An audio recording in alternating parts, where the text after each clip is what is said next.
You are listening to KLRN Radio, where liberty and reason still reign. Most writers and radio show hosts know that to connect with your fans, you need to do more than just write books or record the latest podcasts. There are many different elements that go into forming an online platform, but there are also many hidden traps. To make matters worse, solid advice on how to survive the muddy waters is scarce. In the book Hidden Traps, I talk about some of the important issues of working with an online platform, highlighting traps that could put your physical or internet security at risk or be harmful to your reputation. Are your social media posts just links with a few disjointed words, making you look like someone who can't complete a sentence? Did your new website cost you more than you anticipated? Are you leaking your personal contact details across the web without even knowing it? Then you need Hidden Traps. Hidden Traps is now available in paperback and ebook from a variety of retailers, including Amazon, Barnes & Noble, and Kobo. Visit blackwolfpublications.com for more details. If you're 85 or younger, would you like peace of mind and comfort for your family? We're Final Expense Direct with an urgent message for you. The average funeral today costs over $8,000, but the most you'll get from government benefits is $255. How will your family pay the difference? We can help. Our senior plans start as low as just $1 a day and pay up to $30,000 for a funeral and other final expenses. Peace of mind is easy. There's no medical exam. You'll have lifetime coverage, and your plan can't be canceled as long as you pay your premiums. Call now for free information about our senior plans. Answer a few simple questions and receive approval right on the phone. Plus, call right now and we'll give you a discount prescription card for free. Call 800-553-8687. That's 800-553-8687. Again, 800-553-8687. KLRN Radio has advertising rates available. We have rates to fit almost any budget. Contact us at advertising@klrnradio.com.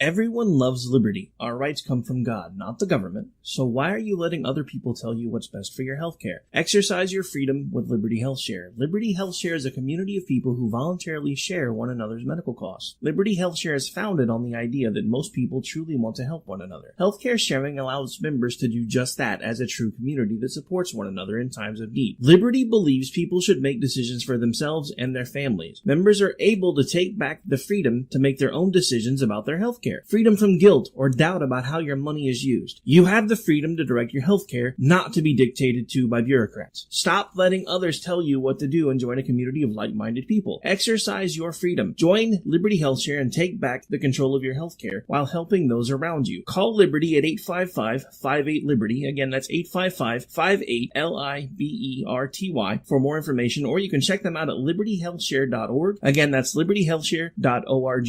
My son was in the Army back during Desert Storm, but even then he wanted an MBA. He looked at a dozen schools, but only one offered the online education and flexibility he needed while he was in a tent in Iraq. Grantham University. Turns out that Grantham's been delivering affordable, relevant college and advanced degrees for over 65 years. Heck, if they can deliver a quality education to a soldier in a tent overseas, think about the flexibility Grantham can offer you so you can earn your degree too. It doesn't matter how complicated or full your life is. If getting a degree is on your bucket list, you'll want to do what my son did. You'll want to call Grantham. Find out how easy it is to get started on your education so you can check that college degree off your bucket list. Call Grantham right now, 800-910-1370. That's 800-910-1370. Flexible, affordable, relevant. Call 800-910-1370. At St. Jude, a family never sees a bill at all. It's like the world has been lifted off of your shoulders. St. Jude Children's Research Hospital. Finding cures, saving children. Learn more at stjude.org. Sometimes writers feel lost, unsure why a passage may not be working. It takes another set of eyes to help us nurture our writing into full maturity. At Black Wolf Editorial Services, we strive to enable writers to develop and grow, offering manuscript critiques and line edits through a mentoring editorial style. We also offer assistance on generating a writer's bio for your websites. Black Wolf Editorial Services, nurturing your writing into maturity. For a full list of services, visit blackwolfeditorial.com. You're listening to the Spark Radio Network, internet radio like you've never heard before. Innovation, creativity, and imagination are all said to begin with a spark. So fasten your seatbelt and take the ride of your life and listen for the spark. Sometimes we need to slow down and remember the simple pleasures in life. Good coffee, good books, and good company. Come on in. Take a seat. The coffee's just been brewed. Let's see who we have in the coffee shop today. What a wonderful day in the coffee shop! But then it's always wonderful in Jesse's coffee shop, where I love to sit and talk books and writing. Now, who's in the coffee shop today? There's a book called Starting Chains on a table. And there's Nicole Luttrell, the author. How are you? I'm good. How about you? I'm doing great today. Why don't you tell me a little bit about Starting? Well, Starting Chains is the second in a trilogy called Woven. It picks up almost exactly where the second book left off. It's a fantasy novel about a world that's changing, a world that is having to face a lot of things that it's never faced before, and a world that's evolving in a way that it may not be ready to yet.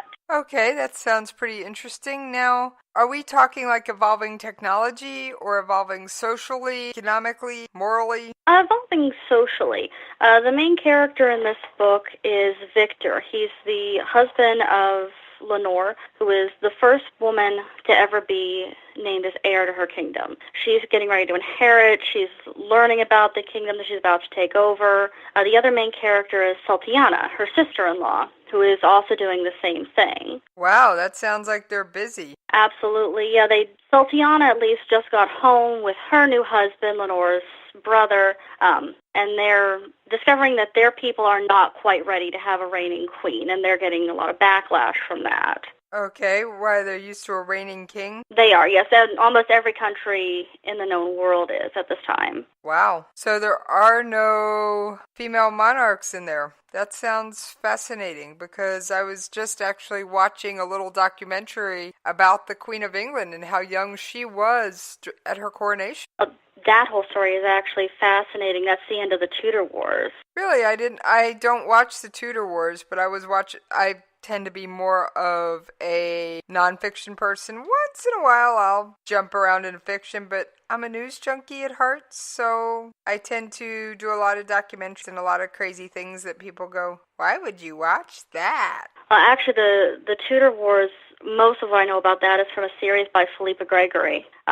That's historical fiction. It's absolutely fantastic. Oh, sounds very interesting. So, what made you start writing? What made you sit down behind the keyboard and create Starting Change, which is the second book in the series Woven, and it picks up where the first book left off, right? Mm-hmm, yeah. Great. Want to make sure I was on the right path. Well, when I was a kid, I read a lot, obviously. A lot of people do. And I would read Anne McAfee, who wrote The Dragon Rider's Pern. I would read Tamara Pierce, who wrote the Circle of Magic series and the Torch House series. And I loved it. I was so captivated by those worlds that I almost instinctively started making up the stories myself. And as I read more and read different things, I started writing. Okay. Now, did you find that, were you writing short stories? Were you trying to write longer works, something your parents, friends, teachers encouraged? At the beginning, I wrote what I thought were novels that were just ridiculously short. They were small,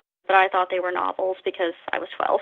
So, but when I first started when I started to publish and submit, I wrote short stories, I wrote poetry, and for the most part, my family has always been very supportive of it. That's great. So how old were you at this point? I was 12 or 13 when I started submitting short stories. I can't even imagine doing something like that at 12 or 13. I think at 12 or 13 I was running around on a bicycle acting goofy and having fun, and I never liked to stay inside when I was that old. Well, in the winter, I live in western Pennsylvania, so there's not a lot to do in the winter, so... I've heard that part of the country, are you in the Pocono Mountains? We are in Butler, actually. It's about 45 minutes out of Pittsburgh. Okay. I have a good idea where you are. I actually have done a tourist trip Harrisburg and gone west through Pennsylvania through to Ohio. So yeah, I'm a road trip person. Well, it's absolutely beautiful country. But again, in the winter, there's not a lot to do. So do you get most of your writing done in the winter? For the most part, yeah, especially with my kids being in school during the winter. Now, speaking of winter writing, there's something so many of my author friends have tried to get me to do. I've never succeeded. NaNoWriMo, National Novel Writing Month. It's the month of November, 50,000 words, 30 days. I can't suggest it enough. I've tried. I get like 3,000 words in and give up. Actually, the first book in the series was written during Nano. It is absolutely fantastic. Every single year on my blog, I do a lot of support things for that, different inspirational things. I cheer everybody on, because these days I'm not necessarily writing a rough draft in November. I'm usually editing. But I think it's fantastic. I think anybody who wants to write a book, that's a place to start. Well, I do have a NaNoWriMo chat room on my website. And I teasingly call the people that visited my wordsmiths, and I love seeing them around. It gives me somebody to hang out with during the month of November. The chat room's there all year round, but it gets the most traffic during Nano. Oh, that is awesome. I'll definitely have to check that out. We've got writers from Australia, the U.S., and New Zealand frequenting it, at least last year. That was its first year. Oh, wow.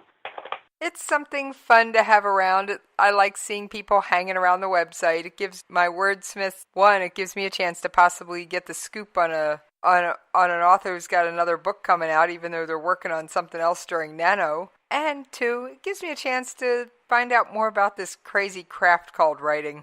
Well, with your permission, I might need to link to that, because I'm always looking for different things like that to tell people about. Feel free, spread the word. I'd love to see more people hanging out in the chat room. Like I said, it's most active during November, but it is up all year round, and I've told people my rule is it'll stay until it becomes a problem. If it becomes a problem the rest of the year, the other 11 months out of the year, it'll disappear except for November. All I ask is that people play nice, but they are more than welcome to start up their own writing chats, conversations, things like that, do word sprints, whatever they want in the chat room, as long as I don't see a lot of name calling, and as long as it doesn't become a vicious online place, I'm happy with it. Right, well that's absolutely wonderful. It's something else I felt I could do to support the writing community, because while I'm not a writer, sorry, I've tried, I fail miserably at it. I get no joy in pushing buttons on my keyboard or trying to create a plot. This doesn't intrigue me. But I love reading things, and I'll read anything that sits in front of me, even the cereal box. So to answer a frequently asked question, you ask for a copy of the book as a favor in your information you send out for the show. Do you actually read them? Yes, usually after the interview. That way no opinions about the book come through during the interview. Yeah, that's a good idea. But most times if I do an interview, they've read the book and they're going from there, so. No, I prefer to do it literally cold without having read your book, because then if, say, it just wasn't my cup of tea, I don't want that to come across in my voice. I want to sound just as enthusiastic about your book as I did the past 5 books. And if I haven't read any of them before the interview, then great, it gives me something to look forward to. By this point, I know your characters, I know how you write, I know a whole lot more about you, and it actually makes me want to dive into your book even more. Nice. Well, I hope that when you read Starting Change, you enjoy it. Oh, I'll be grabbing it as soon as we're done here, sitting here in the coffee shop. I'll be grabbing it off the table and sitting down with a cup of coffee to get started. Now, back to writing books. How long does it take you to write a book? These books tend to take about a year. A rough draft usually takes anywhere from 6 weeks to 3 months. Then I've got to let it sit. And usually when I let it sit, I switch over to a different project. I usually do 2 to 3 drafts, depending on how the third draft ends up. Then I give it over to my editor, who goes through and basically explains to me all the places where I apparently left my brain at home that day. So I fix all that. Then I'm able to start in on promotion and cover creation. Now, they always say don't judge a book by its cover. Everybody does. Where do you get such gorgeous cover? Thank you. My friend actually made that for me. His name is Regis Hunchik. He's a local artist here in Butler, and I think he did a fantastic job on that cover. It does draw me in and make me want to find out more about it. So what's your main character in Starting Change? Well, the book is actually from 2 points of view. The first is Victor, who's just married the woman that he loves. They're about to have 2 babies, and the book actually starts with the birth of their children. And all he wants to do is try to protect them, which he's finding incredibly difficult. And so he takes them away from SEPTA, which was where book 1 was set. That's the country that Lenore is going to be queen of, to his home in Montclair. And the 2 countries have actually been warring for years and years. They've only now come to peace. And so he takes them up there partly to get them out of the city for a while, but also to meet his family and try to broker peace between the 2 countries. The problem is while they're there, civil war erupts.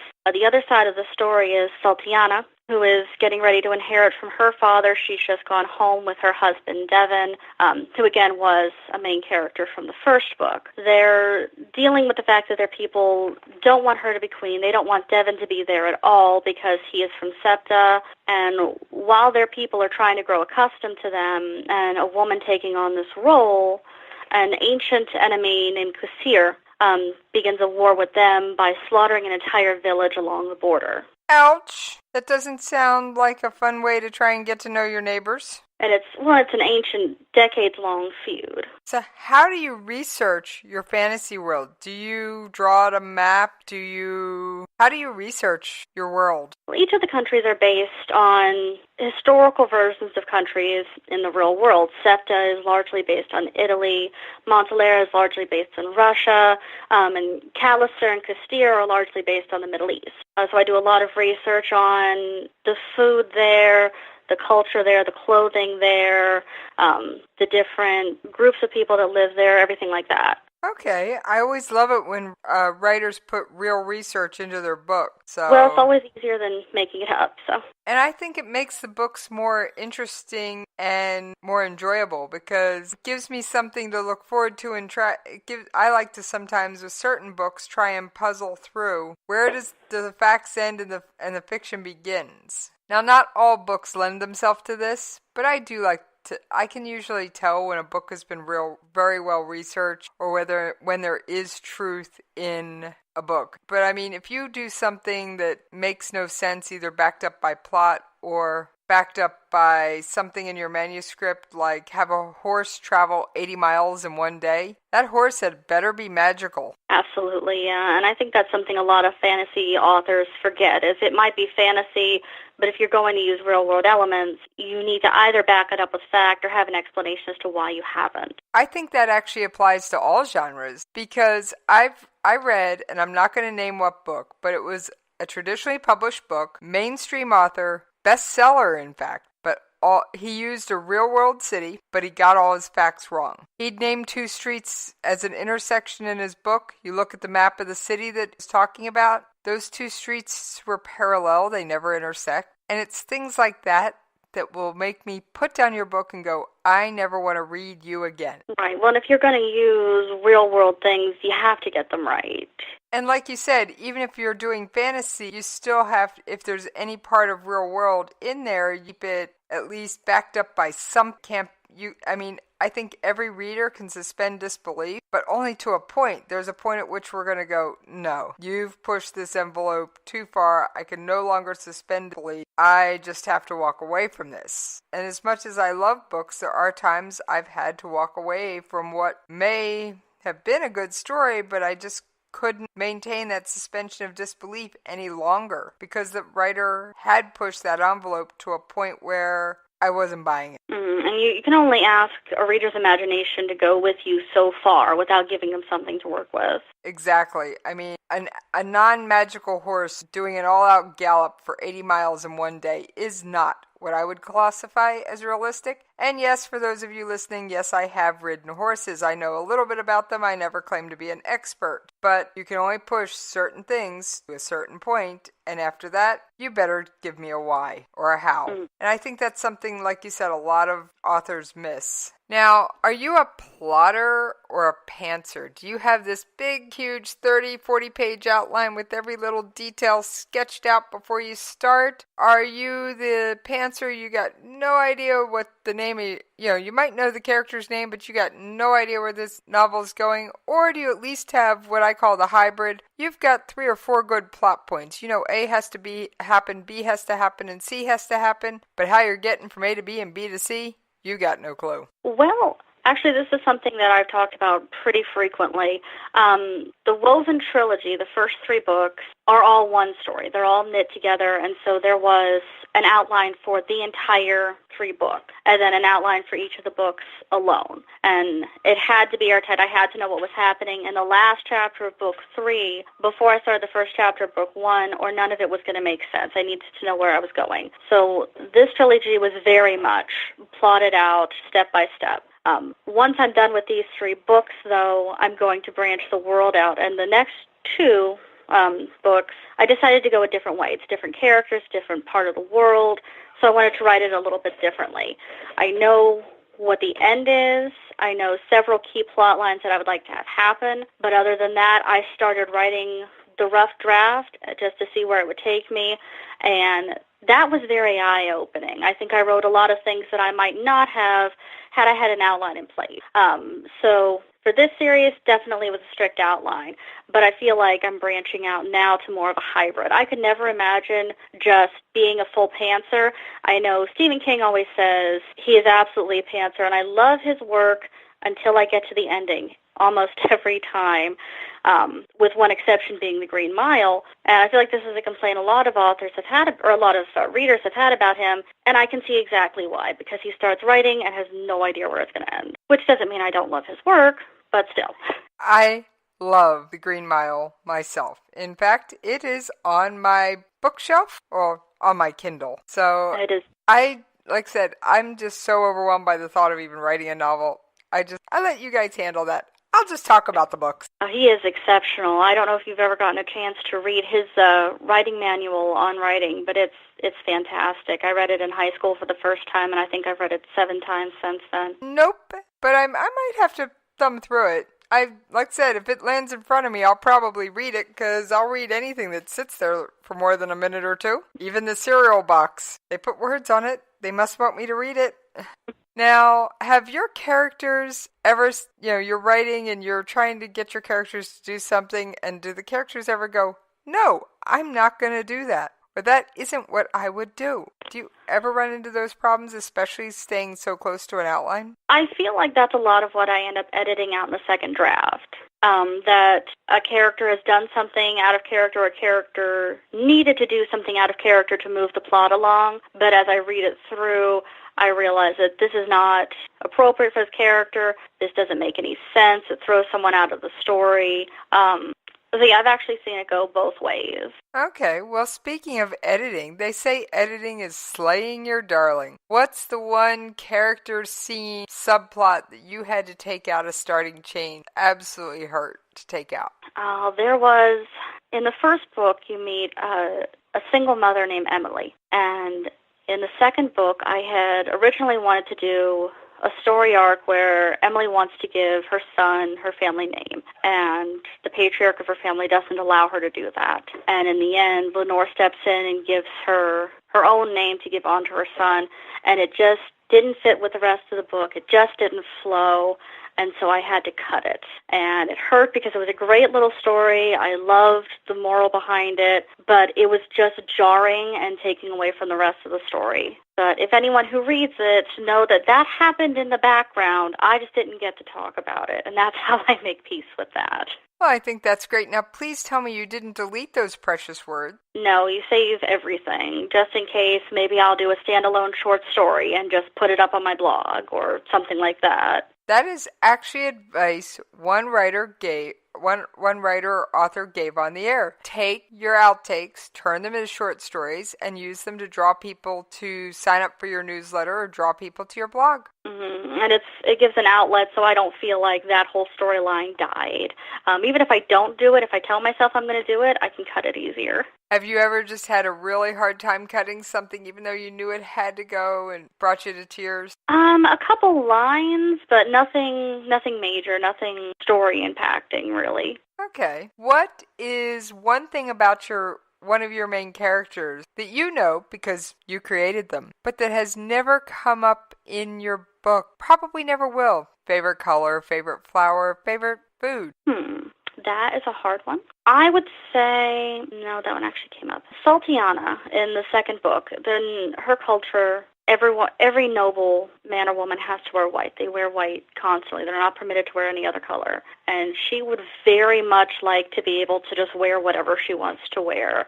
And she's not able to, and that upsets her a little bit. Okay. That's a cool little piece of behind-the-scenes information. And I always think that all fans of a book, a movie, an actor, an author love to kind of peel back that curtain and get a little peek at what's going on behind it. So I always think those things make enjoying something a little bit more interesting. Now, you've mentioned that you have a family and all these things. How does that impact on your time for writing? It didn't very much. When my daughters were little, I didn't write as much. In fact, I went a good 5 or 6 years without writing because they were little, and that took up the vast majority of my time.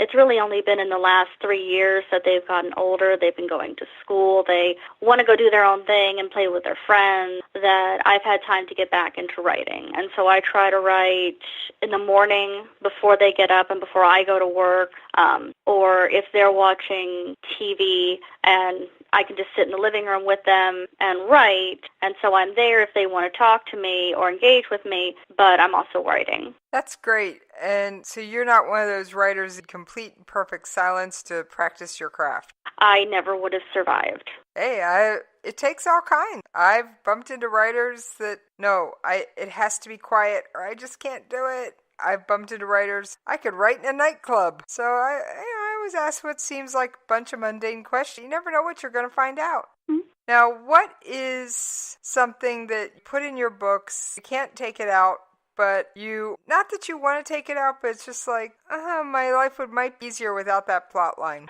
Well, as far as I see, nothing is set in stone until the book is published. One thing I wish I could go back and change the name of the main character. I love the name Lenore, but her mother's name is Lorna, and I have found that has tripped up a couple people. My daughters read it, and they said it was confusing. I've had a couple reader feedback saying it was confusing trying to keep the two characters separate. I wish I could go back and correct that. I thought it was clever at the time, but now their names are published, so I can't fix it anymore. Okay. What advice would you give to a new writer trying to get all this stuff sorted out to them they haven't published? They may have either an idea for a novel or even a working rough draft. What advice would you give them to help them along their path with creating that novel? Don't worry about anything else until the book is done. Get the rough draft done, and you're already ahead of 90% of people who want to write. Get the draft edited and ready to submit to a publisher or editor, and you're ahead of 90% of the other ones left over. And no matter what you think of that draft, that first rough draft, it's never as bad as you think it is, and it's always better than a blank page. I have heard it said many times, you can't edit a blank page. Absolutely. And now, what about the dreaded writer's block? I've never really run into it. Fascinating. Is that because you have the outline to fall back on, or? I think it's because I don't have a lot of time to write. So I don't have time to think, what if I can't think of this? I sit down with a very workmanlike ethic of, I need to write 10 pages today. They don't have to be good. They don't have to be coherent. They don't have to end up in the original book. They might not even be a part of this book. Maybe I'll just free write. But I have to get 10 pages in, and I only have 30 minutes to do it. 10 pages, 30 minutes? Longhand, double space in a notebook. not typed. I can't even read my own writing on my note cards I use for my show. I couldn't imagine trying to read a whole notebook full of my own writing. I've tried typing out manuscripts. It just doesn't feel the same. I find I get stuck more. I forget where I am. I have to look back. It just doesn't flow as well. And so I have to write in rather specifically college-ruled composition notebooks with the marble covers. Wow. Now, at some point, you have to take that and type it. So is that after you complete your first draft? Yeah, that's where a lot of the second draft comes from, is I'll go through and make notes and edits on that mess of first draft and then start typing it. And even in the act of typing it, I might type up a page and it ends up looking completely different because in the act of typing it out, I realize, well, no, I really want to do this, or I really want to say this instead. Okay, that's interesting. Now, have you ever written something and you couldn't read it later? I've never done that, though other people can't decipher my handwriting. I have had our dog get hold of one of my composition notebooks and rip out 2 of the back pages. I've spilled coffee on it. I've dropped them into puddles. And later I just had to tell myself, well, it probably wasn't very good writing anyway. So I have this jump in the scene now, so I have to write to cover that jump. Wow. The perils and tribulations of writing that first draft sounds fascinating. But just like with all things, there is a price to pay, and it is time to pay those radio station bills. So we are going to take that ever lovely commercial break, and I'm going to pour Nicole a cup of coffee, and we will see you on the other side. Most writers and radio show hosts know that to connect with your fans, you need to do more than just write books or record the latest podcasts. There are many different elements that go into forming an online platform, but there are also many hidden traps. To make matters worse, solid advice on how to survive the muddy waters is scarce. In the book Hidden Traps, I talk about some of the important issues of working with an online platform, highlighting traps that could put your physical or internet security at risk, or be harmful to your reputation. Are your social media posts just links with a few disjointed words, making you look like someone who can't complete a sentence? Did your new website cost you more than you anticipated? Are you leaking your personal contact details across the web without even knowing it? Then you need Hidden Traps. Hidden Traps is now available in paperback and ebook from a variety of retailers, including Amazon, Barnes & Noble, and Kobo. Visit blackwolfpublications.com for more details. If you're 85 or younger, would you like peace of mind and comfort for your family? We're Final Expense Direct with an urgent message for you. The average funeral today costs over $8,000, but the most you'll get from government benefits is $255. How will your family pay the difference? We can help. Our senior plans start as low as just $1 a day and pay up to $30,000 for a funeral and other final expenses. Peace of mind is easy. There's no medical exam. You'll have lifetime coverage, and your plan can't be canceled as long as you pay your premiums. Call now for free information about our senior plans. Answer a few simple questions and receive approval right on the phone. Plus, call right now and we'll give you a discount prescription card for free. Call 800-553-8687. That's 800-553-8687. Again, 800-553-8687.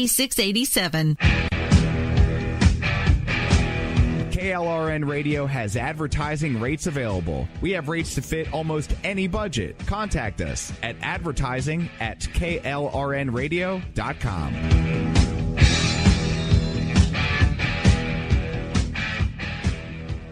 Everyone loves liberty. Our rights come from God, not the government. So why are you letting other people tell you what's best for your health care? Exercise your freedom with Liberty Health Share. Liberty Health Share is a community of people who voluntarily share one another's medical costs. Liberty Health Share is founded on the idea that most people truly want to help one another. Healthcare sharing allows members to do just that as a true community that supports one another in times of need. Liberty believes people should make decisions for themselves and their families. Members are able to take back the freedom to make their own decisions about their health care. healthcare, freedom from guilt or doubt about how your money is used. You have the freedom to direct your healthcare, not to be dictated to by bureaucrats. Stop letting others tell you what to do and join a community of like-minded people. Exercise your freedom. Join Liberty HealthShare and take back the control of your healthcare while helping those around you. Call Liberty at 855-58-LIBERTY. Again, that's 855-58-LIBERTY for more information, or you can check them out at libertyhealthshare.org. Again, that's libertyhealthshare.org. Sometimes riders feel lost, unsure why a passage may not be working. It takes another set of eyes to help us nurture our writing into full maturity. At Black Wolf Editorial Services, we strive to enable writers to develop and grow, offering manuscript critiques and line edits through a mentoring editorial style. We also offer assistance on generating a writer's bio for your sites. Black Wolf Editorial Services, nurturing your writing into maturity. For a full list of services, visit blackwolfeditorial.com. All right, thank all y'all for hanging in there with us while we paid those radio station bills. Yes, there's a price for everything, including writing. Now, Nicole, what is your favorite coffee shop treat? I am a very big fan of coffee in general. Dark coffee is always my favorite. I'm not big on the different fruit drinks that have all the different sugars and things in them. I am a big fan of Starbucks, specifically their Pike's Place roast. Oh, yum. I will admit that while I do like a very strong cup of coffee, I do add some cream and sugar to it. So cream and sugar are good, but and espressos are good. But not big on lattes and things like that. I've been known to do iced coffee in the dead of summer too, when it's 100 degrees outside. Oh well, yeah, absolutely. Gotta have that caffeine. In fact, I think I will top off my cup of coffee right now. All right, so you have this huge outline. You write everything out by hand. You give yourself permission to do a crappy first draft. You've got the beautiful cover art. You've got your social media presence. How do you actually feel once you hold that book in your hand with all the time and the effort, everything that goes into writing the book, getting the cover made, getting all the promotion put together? How do you feel when you finally hold that book in your hand? Well, I've had 2 books go all the way to paperback, and both times when I got the box and I opened it, I just started crying. It was just absolutely astounding to hold that in my hand and flip through and say, oh, I remember writing that, or oh, I remember, doing research for this, and it's absolutely mind-blowing. That's great. Now, so both of your books are available in paperback, Starting Chains, and what was the name of the book in the first book in the series? So the first book, Broken Patterns, is available in paperback. The other book that has gone to paperback is actually from my science fiction series. I'm a speculative fiction writer. I actually write science fiction, fantasy, and horror. So Starting Chains is not yet available in paperback. Okay, wait a minute. What other books do you have out? You've been holding out on me. I have 2 science fiction novellas. The series is called Station 86. The first book is called Seeming. The second book is called You Can't Trust the AI. They are available together in a paperback edition. Oh, that is great. And did the same person do the covers for those? No, I had another local artist. His name is Jeremy McClellan, did them, and they had this wonderful. When he asked me what I wanted the cover to look like, I said, "I love Flash Gordon. What can you do with that?"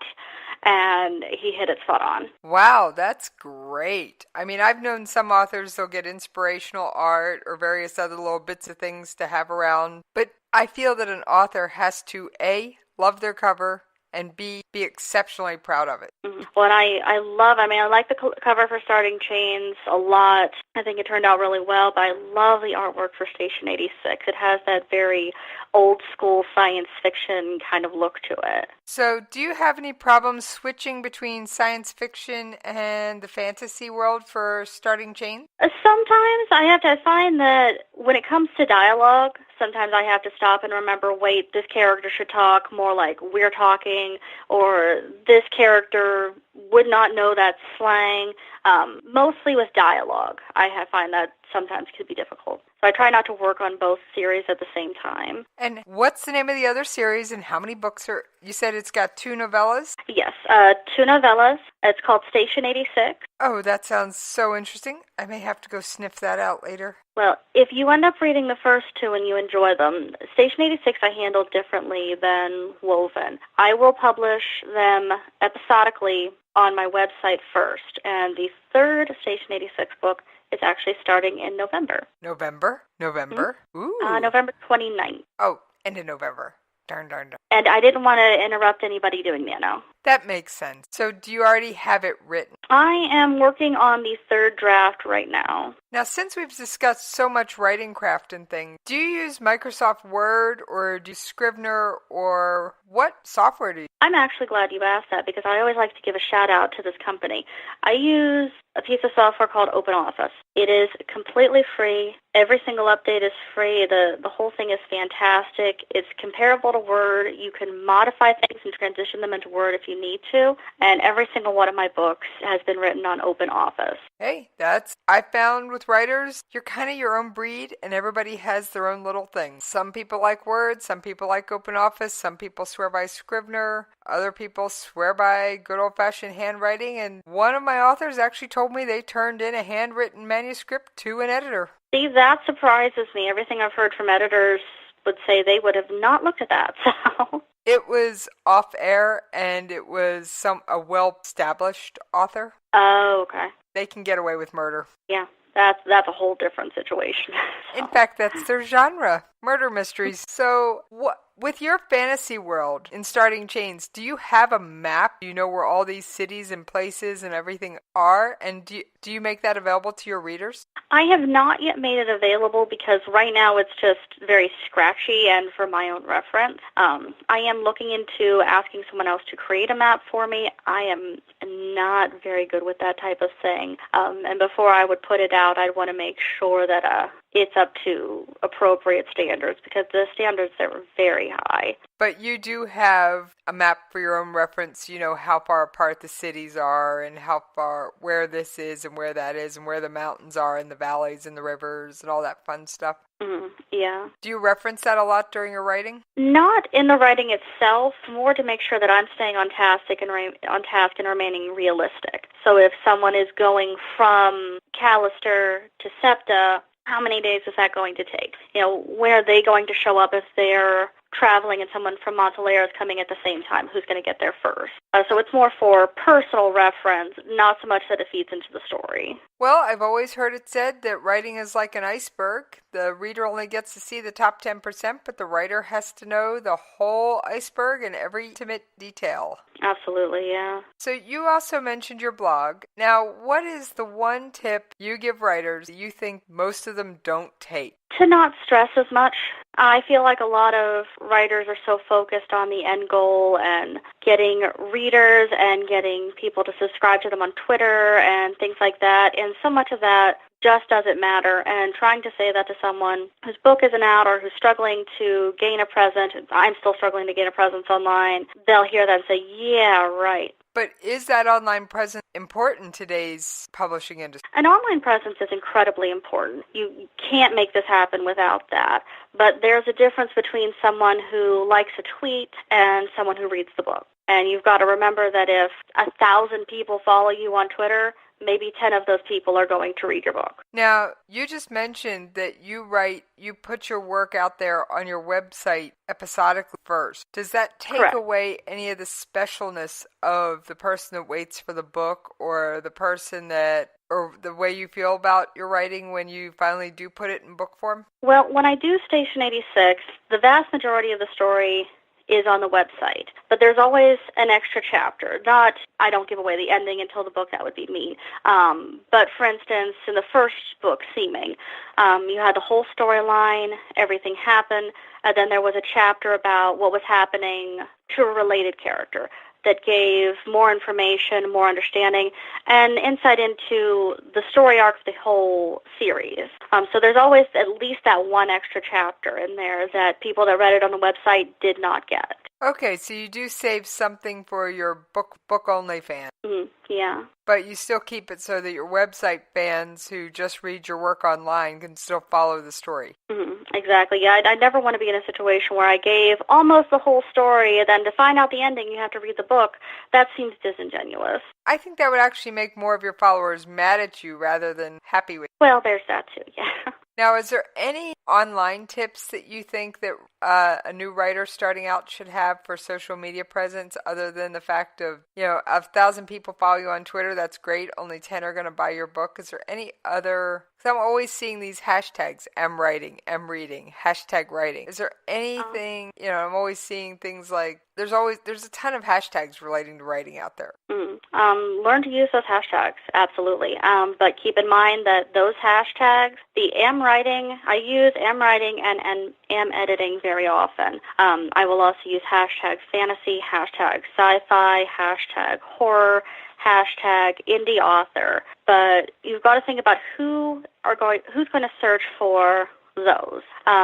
Am writing, you're going to get other writers reading you, which is great, but your fellow authors are probably not going to be your audience. Am editing, you're going to get the same thing. The hashtag fantasy, hashtag sci-fi, that's where you're going to attract readers. That's where you're going to attract your fan base. I also definitely suggest to have your own hashtags. For my fantasy series, you'll see me use hashtag woven and encourage other people to do so, because that's trying to get the name, the brand to trend, to get the eye of new readers. That's great. Now, as a self-published author, you have to do all the marketing yourself. Is that something you had a background in before you got started, or have you been figuring it out as you go along? I've been figuring it out as I go along with some successes and failures. Actually, the first book did come out, was published by an indie author. I absolutely love the publisher, but I found that I was doing a lot of the promoting there as well because they just didn't have the time. But it's something that there's so much information online about how to do it well, how to do it without being spammy and without putting people off, that it's a whole other thing you need to learn, in addition to learning about reading or writing and learning about language and grammar and sentence structure and all the different things you have to learn to be a better writer. You've got to put on a different hat. And in fact, I have a Pinterest page called Business Hat, and you've got to learn basically marketing. And there's a couple people online that I follow constantly because they're such great teachers for that. Now, there's always editing, and other than slaying your darling, I can tell if a book has been well edited. So what kind of editorial process do you go through to bring your book into reality? Well, the first thing I do is take that mess of a rough draft, read through it, figure out what needs to be done to make it readable. And so I type that first draft out, and that draft is probably the longest one. It usually takes about 6 months. Then after I've let that sit, I'll go through and do a third draft. Now, the story should be mostly there at this point. It should be mostly readable. This is when I, first off, print it out so I can go through it with a red pen. My Instagram page is usually covered in pictures of my manuscripts with red pens, and I'll read that out loud. In particular, I'll read the dialogue out loud and just go through with a highlighter. And anything that doesn't sound realistic, highlight that so I can go back and fix the dialogue later. Once I'm done with that, I'll go through and just line edit. Just, the simple editorial mistakes, spelling errors, forgot a paragraph, need to get rid of this paragraph, just the real nuts and bolts stuff before I even get it to my editor. My hope is that my editor will get bored editing it because she doesn't have to find anything. But you do use a professional editor. You absolutely have to. Even if you're doing something independently, you've got to have that professional editor look at your work, because no matter how good you are at it, and I actually take editing work from other authors on the side, like I needed a side hustle, but even though I do that, having that other set of eyes going through is absolutely essential. And it can be expensive, but it's a step that every single indie author needs to do. You can make your own cover. You can make your own ebook. You've got to have a professional editor. Well, I think that sounds like great advice, and as I do with every author who visits the coffee shop, I always give them a chance to give out their social media information. Why don't you take advantage of that at this point in time? Okay, I am, my blog where you can find me all the time is paperbeatsworld.com. I am on Facebook. That is also Paper Beats World. On Twitter, I am Nicole C. Luttrell, and it's the same on Instagram. All right, and for anybody trying to track me down, I'm on Twitter at Jessie's POV, and you can always email me at the station. That's JESSIE at KLRNradio.com. Yes, Jessie at KLRNradio.com. And Jessie'sCoffeeShop.com always has all of my episodes, and you can even read about the book blurbs and the author bio and all that information right there on the website. And like I mentioned before, NaNoWriMo, I've got a chat room for that. And authors and writers are welcome to use it any time of year for whatever projects they have, as long as you play nice. Now, I've been waiting to do this all episode. I want to grab Starting Chains off the table, pour myself another cup of coffee, and settle down with a good book. And I will see you next time in the coffee shop.